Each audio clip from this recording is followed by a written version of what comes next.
Well, good afternoon, everyone, and welcome to today's webinar. We'll be looking at how to hire the right people and keep them. My name is Lucy Burke, and I'm one of the Employment Relations Advisors here at Employsure. Okay, so we'll just have a general housekeeping run through to make sure that we're all comfortable with the webinar system and everything's all systems go. So you'll notice in your panel there is a question box. Throughout the presentation, feel free to ask as many or as few questions as you like. All attendees are muted, so they can't see that available.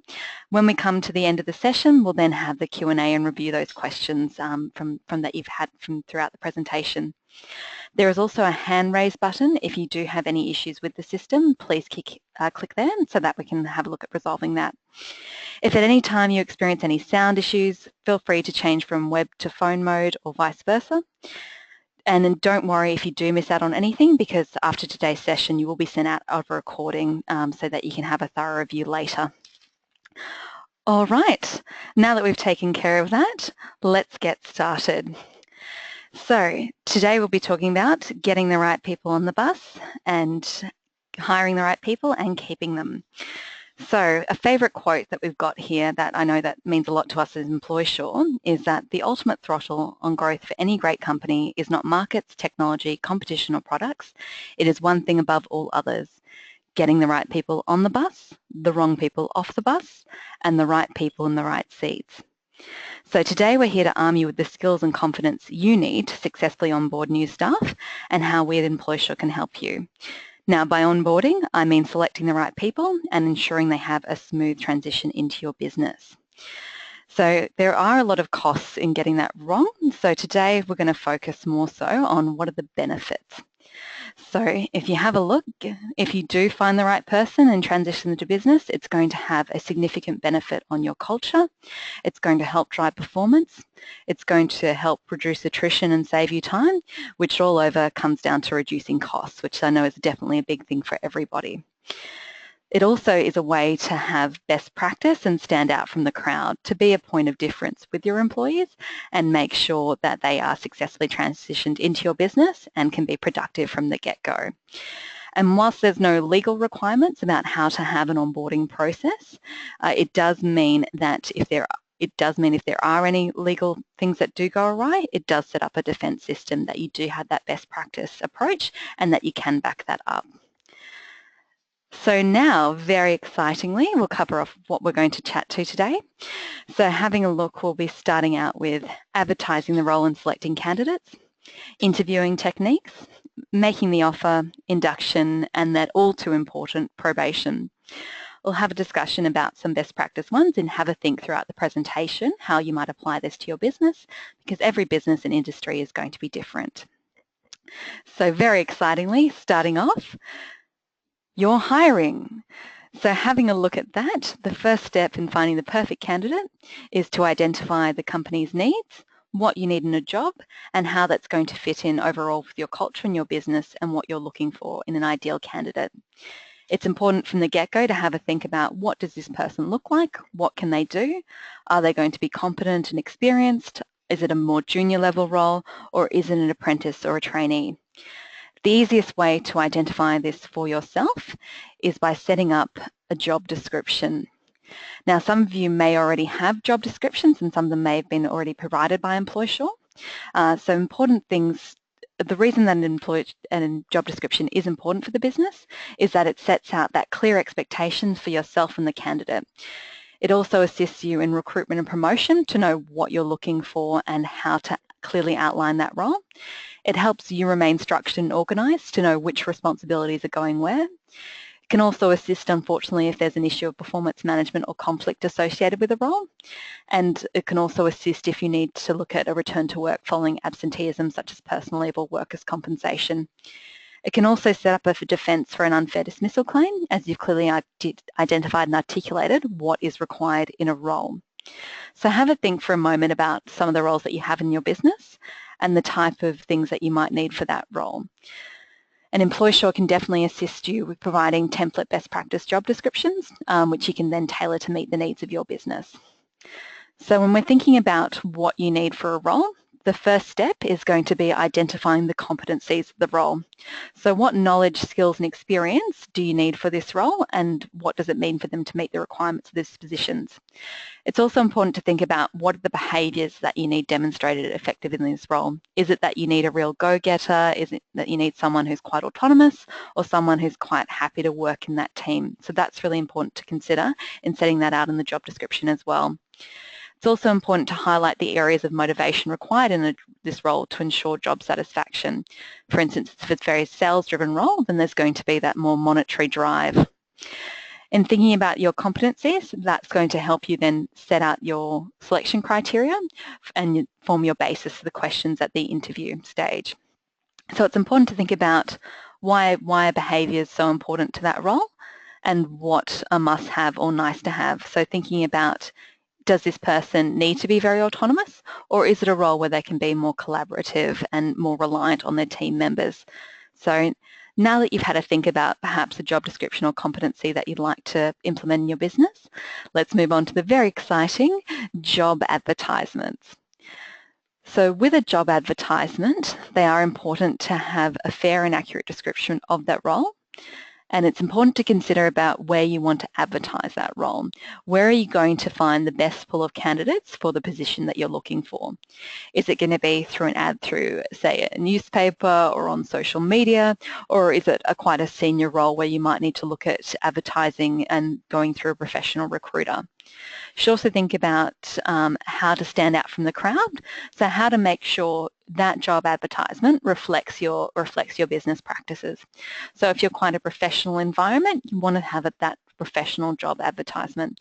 If it's more of a startup where you want to have more of a conversational feel to the job ad, make sure it reflects that, because that's your first impression to the candidate and what they're going to take away from your business.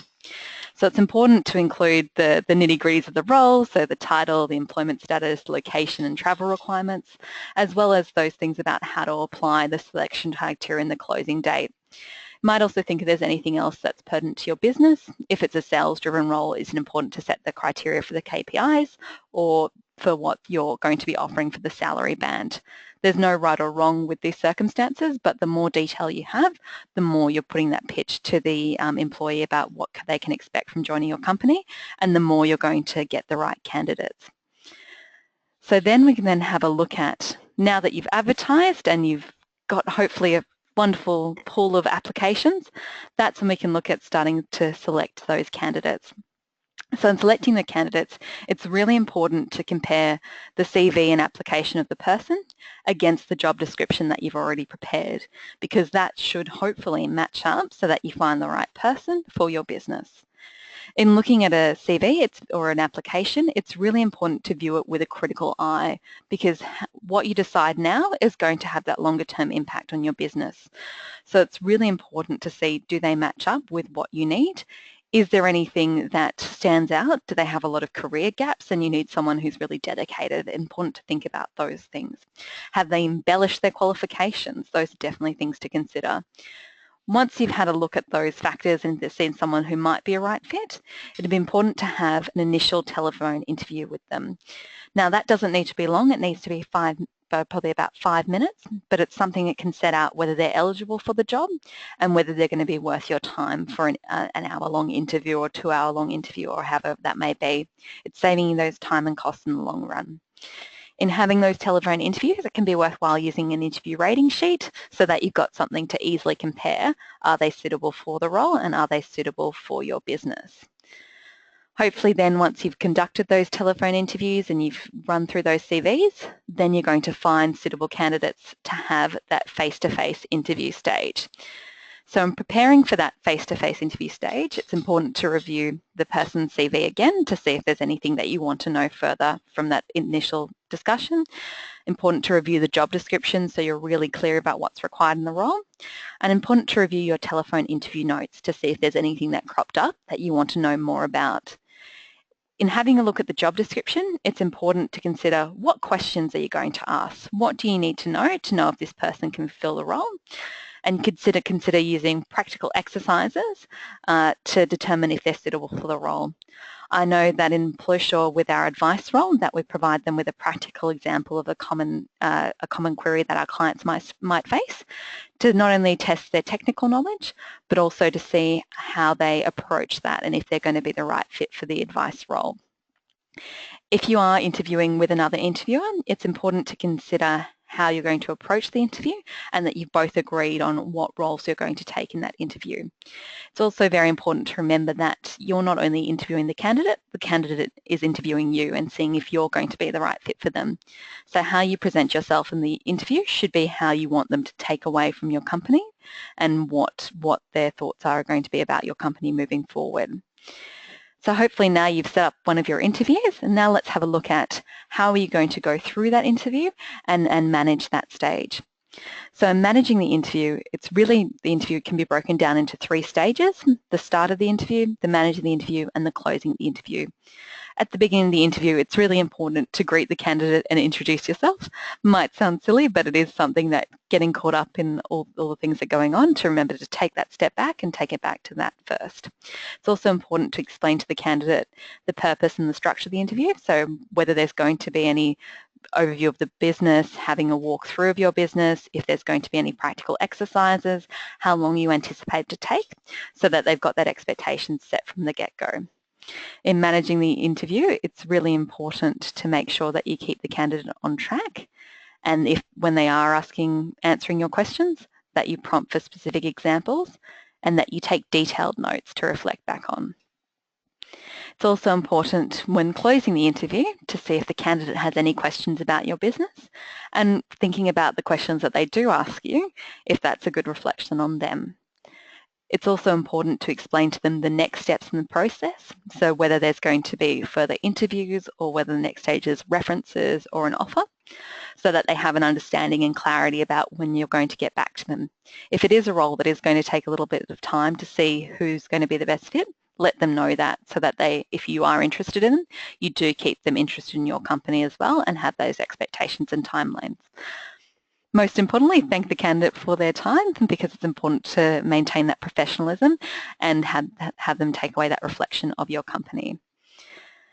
Now, in having a little bit closer think about managing the interview, we're going to have a quick look at effective interviewing questioning. So when we're thinking about effective interviews for the candidate, it's important that the questions link back to the competencies and the red flags from their CV. It's important to make sure that you use open questions rather than closed or leading questions, because otherwise the candidate's not working for it, and we're here to hear about what their experience is and to know if they're the right fit for the role. It's not the company's responsibility to drive them to what you want to hear. So in having a think about behavioural-based questions, these are questions that really sounds technical but isn't. It's really about asking the employee to give you a specific example of something that they've actually done, as opposed to speaking in hypotheticals or what they might do in a situation. So we've got 2 examples of two different questions here, and while they both seem quite similar, the first question is actually something that directs them to give a specific example, whereas the second question sounds like it might be specific, but actually leaves it open for the candidate to answer in hypotheticals. And we can all talk in the hypotheticals till we're going round in circles, but it doesn't give you a good indication about the candidate's past behaviours to then be able to predict about what are their future behaviours. So now we know that we need to have a look at how to effectively find from the candidate their past behaviours. How do we make sure that their answer contains that information? So a useful little trick that you can use is the STAR technique. So the STAR technique is a way to, sorry, that seems like there's a little bit of the lag with the slides there. So the STAR technique, hopefully that'll come through shortly so you can see that on the screen, but it is to see that the employee has given a situation or task, the action or result that they've done, and so the action that they've taken, and then the result. So what did they actually happened in the end? By seeing if they give you a STAR response, it's then you can make sure that they're giving you not just hypotheticals, that they're actually showing you what they need to, what they've actually done. So that should now be on your screen up there. Apologies, everyone.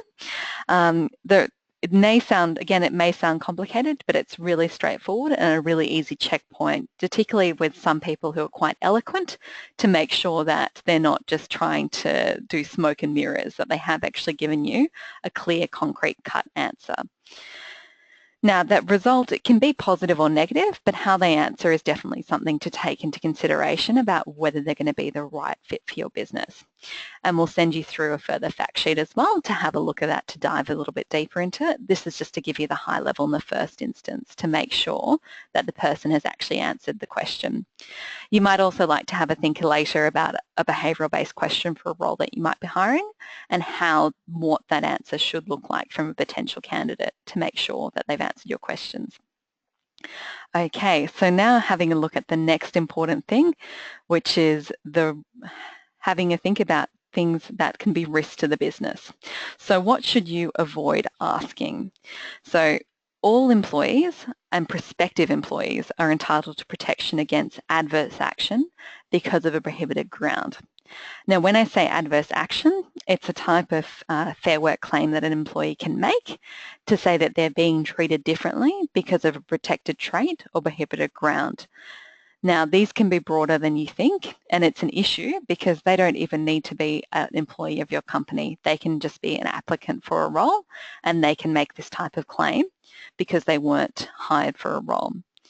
So it's important to think about questions that you should avoid asking. So some may be obvious in this day and age, such as asking someone if they're planning to start a family or how old they are, but they're actually a lot broader than you think. So just on the screen now, you'll see that these are lots of different areas that are protected traits. And now these are just some of them, that a lot of the main ones that you'd come across that apply to all states.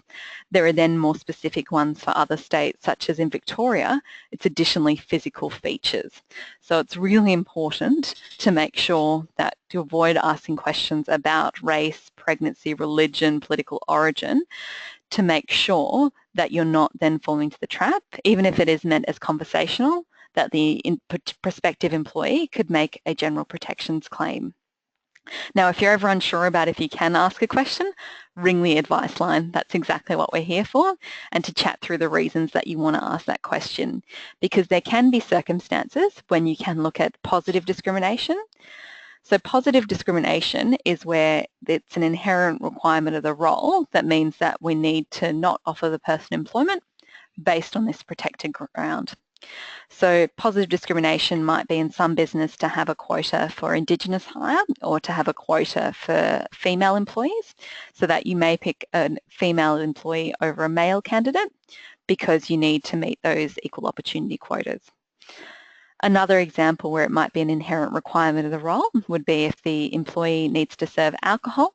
It'd be reasonable that you need to hire an employee who's over 18 and who has that responsible services of alcohol, because if they're under 18, they may not legally be able to serve that alcohol. The best way to go about that, rather than asking the individual's age, is to ask if they're over the age required for that requirement. So are they over 18? Similarly, if it's a role that requires driving, do they hold a valid unrestricted driving license if that's a requirement for your business? The bottom line is, if you're ever unsure, call the advice team, because that's exactly what we're here for, and there's always going to be different sets of circumstances. That means you need to look at not considering hiring someone.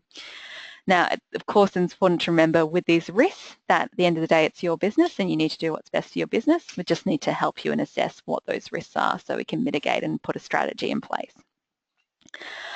Hopefully you've avoided these risks and you've found an excellent candidate. The next stage that you can then have a look at is the very exciting making them an offer. So it's important to consider prior to making the offer, when you're close to that offer stage, to check the potential employees' references, which we've also got a reference checklist that you can utilise for that purpose. I don't know if you all saw that buzz from Employsure as well previously with that Hamish and Andy sketch with very funny references where they falsified a reference, or got an individual to falsify a reference for a pretend employee. So it's important, if you are unsure if the person is who are they saying they are, you can reasonably check with the company if they still work there or if there's anything in their professional networking site that indicates that person was a manager. Once you're happy with the references, that's when you can look at providing them the employment pack, which I'm sure we're all familiar with, which includes that all-important employment contract, letter of offer, the employee handbook, the Fair Work Information Statement, and any other relevant forms to your business, such as the pre-employment health questionnaire. It's important prior to the employee starting to get a copy of that signed contract, and particularly if there are any licenses or qualifications that are contingent on the role. So where you might need to make a conditional offer, it's crucial to get that verification prior to them starting, because it can be a lot more difficult to cease employment once someone's started if they don't have the right qualifications. Of course, if this ever is the case, contact the advice team, because we can certainly assist in either amending the letter of offer so it is conditional, or assisting if you need to look at retracting that offer because they've misrepresented having the right qualifications that are inherent to that role.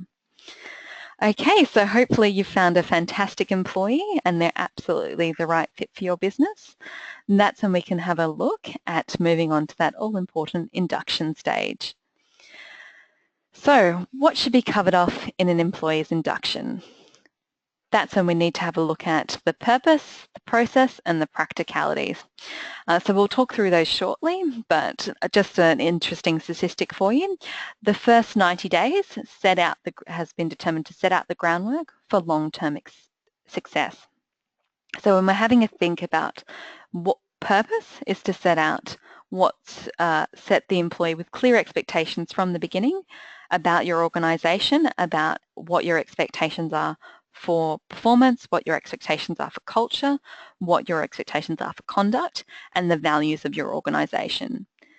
It's also that time to very clearly set out to them what success looks like so that they understand how they're going to fit in with your business. It's important to remember that people value, when being set up, they value a desk as much as having a job description. So make sure that you're ready to bring them on.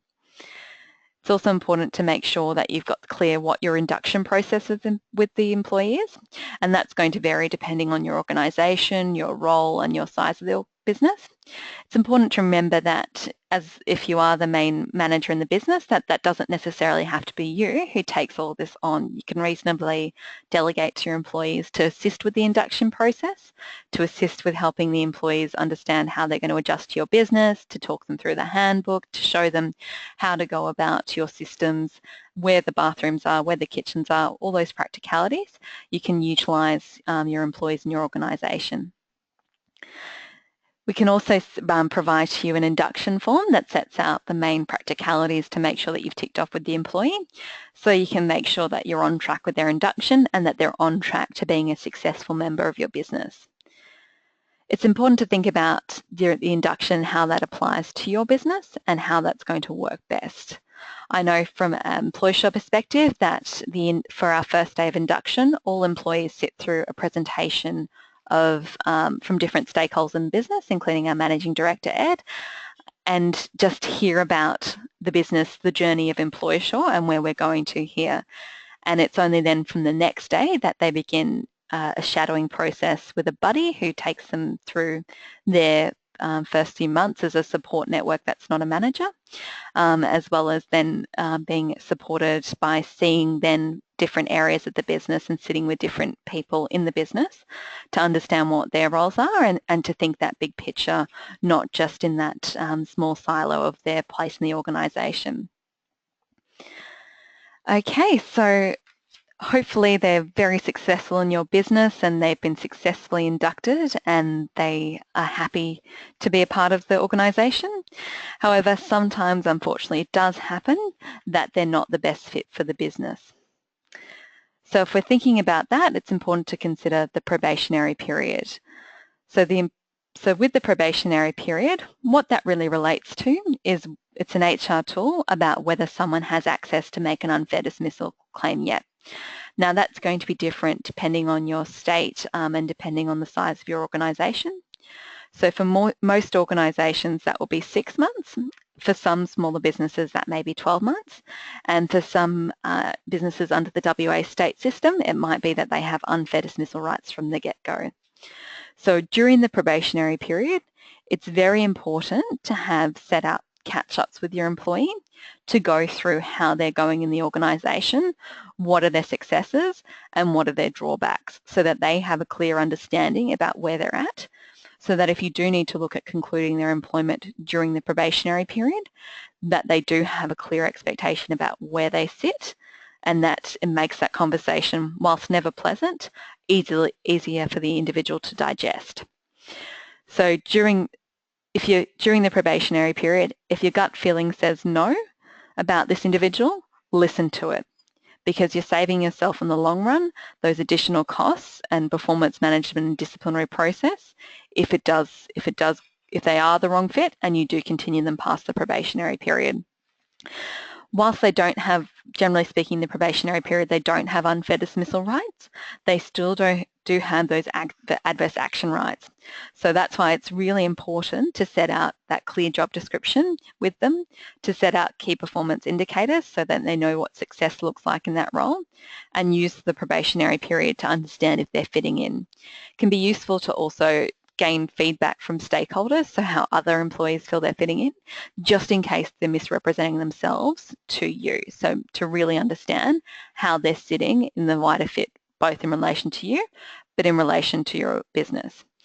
If your employee isn't the right fit for the business, it's really important to contact the advice team prior to them gaining those unfair dismissal rights, so we can work on a strategy with you to either hopefully build them back up onto the road for success or move them on from your organisation. So now let's have a look at how Employsure can help. So ways that we can assist you with this process is discussing vacancies and determining employment options. So whether you need to look at hiring a full-time employee, whether you need to look at hiring a casual employee, whether you need to look at having an apprentice, and what the benefits of and risks of those are. We can also assist you with best practice job descriptions and job advertisement templates, so that you can have those tools to set up and tailor to your business about how and what they're going to best fit in. We can also assist you with interview guides and tools, so with practice template interview questions as well as meeting guidance minutes similar to, say, a disciplinary one that you can use to easily set out your interview process.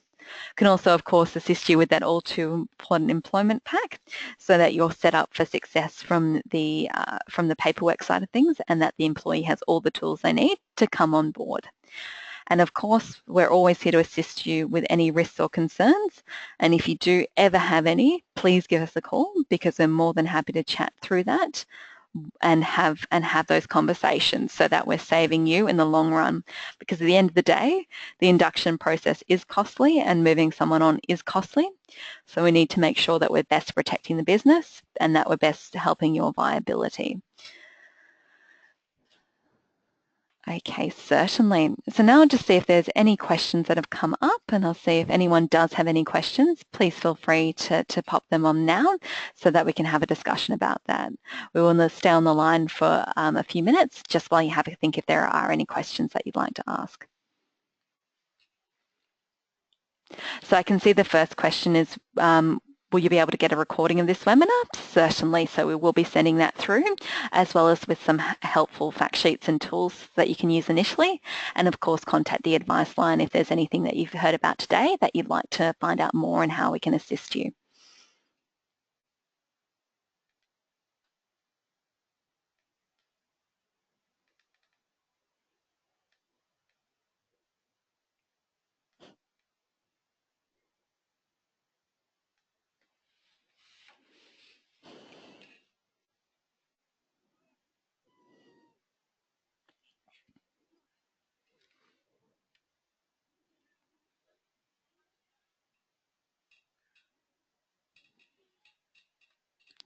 Certainly.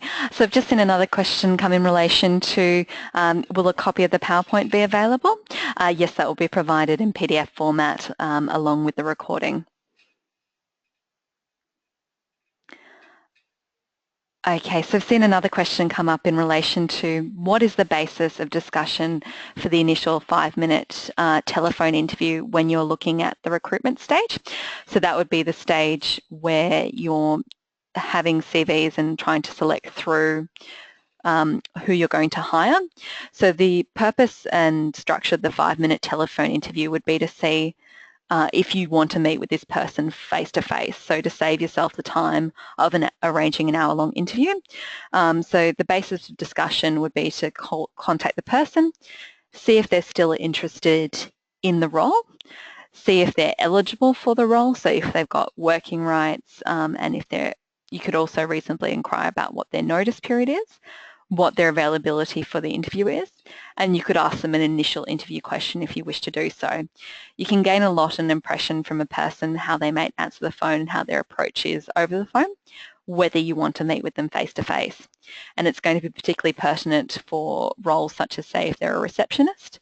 That might be a role where how they answer the phone is going to be an indication about how they might answer the phone if they come into your organisation. So it's not meant to be a lengthy, drawn-out thing, the 5-minute telephone interview. It's just to set you up to determine whether you want to meet with them face-to-face and save that time. So it's just really a 5-minute discussion, and you don't even need to set up that it's a telephone interview. So I've had another question come up, how do we know what templates are available to us?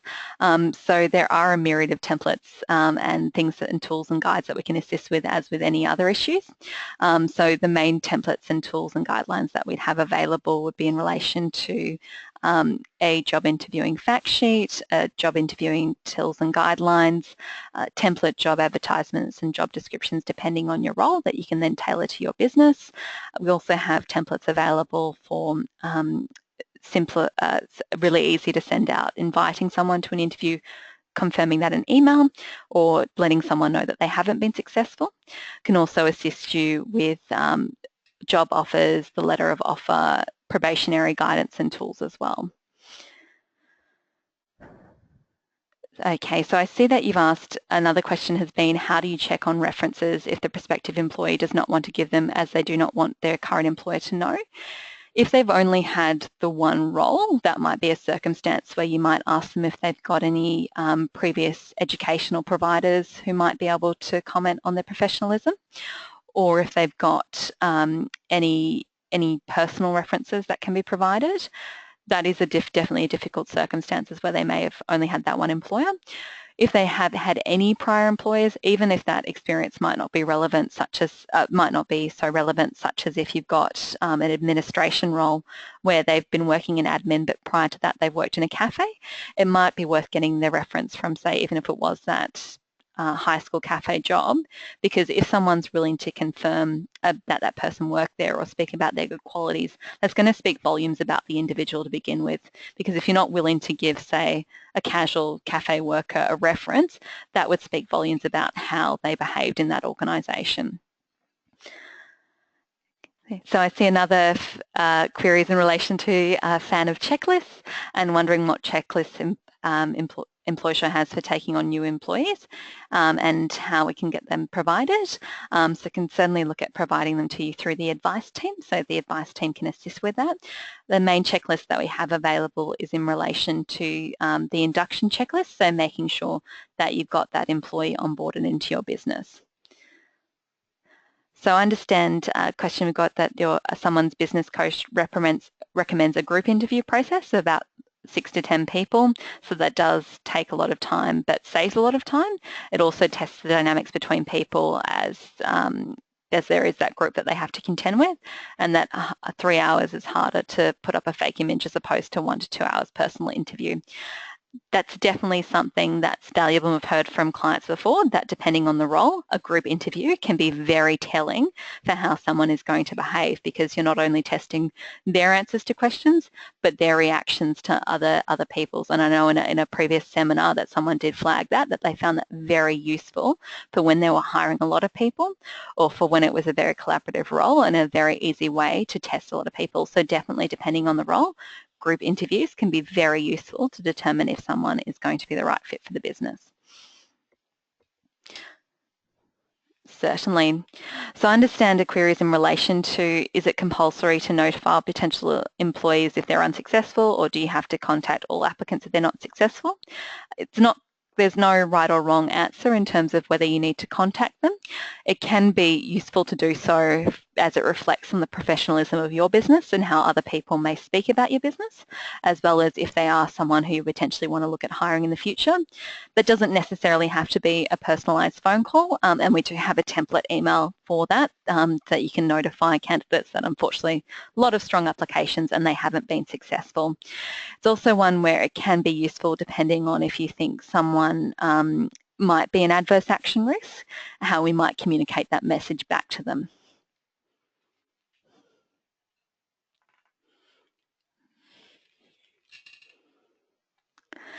Well, thank you all very much for your questions today and for joining us on this webinar. I hope that it has been useful and that we'll be sending through a copy of this webinar, the PDF of the slides, as well as some useful tools to have a look at initially. Appreciate if you can complete the survey, which will soon pop up on your screen, as we love your feedback as it helps us help you. Thank you all very much for your time today.